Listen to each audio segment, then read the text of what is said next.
Indian union முஸ்லீம் லீக்கினுடைய தலைவர் காதர் மொய்தீன் அவர்கள்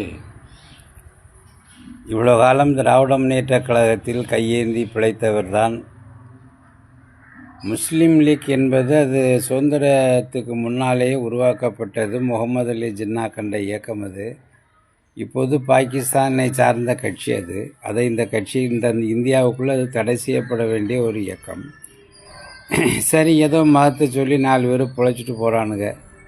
ஆனால் திராவிட முன்னேற்ற கழகத்தை அண்டி பிழைச்சவங்க, ஸ்டாலின்கிட்ட கலைஞர்கிட்ட கையேந்தி பிழைச்ச இந்த முஸ்லீம் லீக்கு இப்போ இடம் மாதிரி கூலி இன்னொரு இடத்துல வாங்கலாம். சரி, வாங்கி பிழைச்சிட்டு போங்க, அதை வச்சு சம்பாத்தியம் பண்ணி உங்கள் குடும்பத்தை காப்பாற்றுங்க. அதுக்காக கலைஞர் மேலே, ஸ்டாலின் மேலே வீண்பலியை சுமத்துவதை தவிர்க்க வேண்டும் என்று கேட்டுக்கொள்கிறேன். இல்லைன்னா மரியாதை கெட்டு போக பாய். நீயே பிச்சை எடுத்து திங்கிறவன், கூலி வாங்கி திங்கிறவன், உனக்கு என்ன கொள்கை?